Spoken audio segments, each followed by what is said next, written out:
Bueno, antes de quizás pasar al otro enfoque, al estratégico situacional y al comunicativo, que son los que de alguna manera tienen más que ver con, son los que nosotros tomamos, digamos, y los que impulsamos para como nuestro marco de trabajo, nuestro marco metodológico y nuestro enfoque.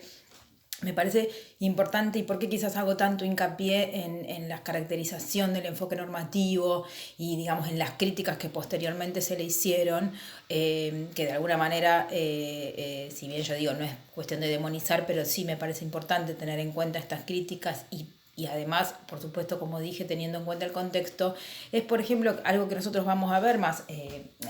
vamos a ver más en profundidad, que tiene que ver con los momentos de la planificación, que sin dudas son similares a los momentos que tiene la ejecución y el diseño de una política pública, que no siempre se dan de manera, digamos, escalonada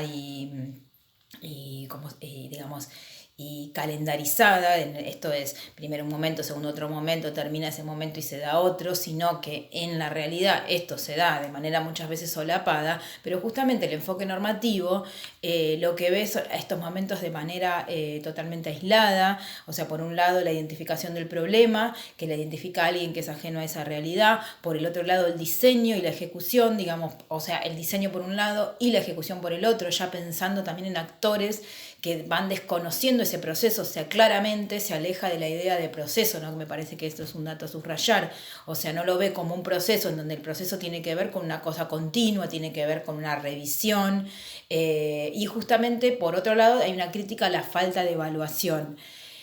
Es por eso que hacia la década del 70 y principalmente a principios de los 80 en América Latina empieza a surgir como esta idea de que entra en crisis digamos, la planificación normativa.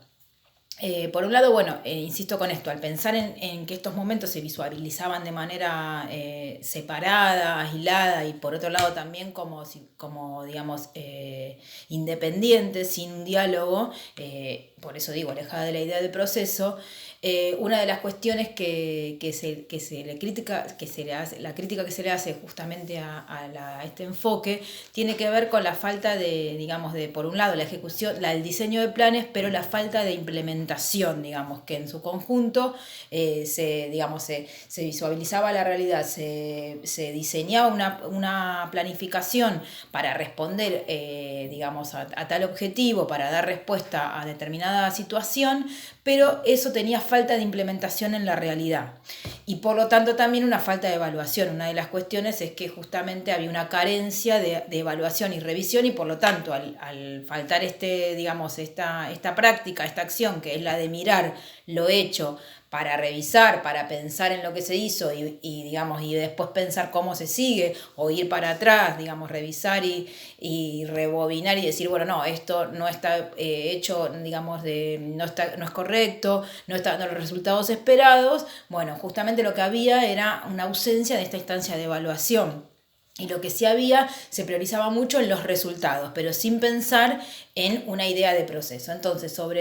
digamos, sobre la década del 70, a principios de los 80, se empieza como a poner en crisis esta situación y empieza a aparecer, a partir de todas estas críticas, una idea de un enfoque que se dio en llamar estratégica situacional. Digamos,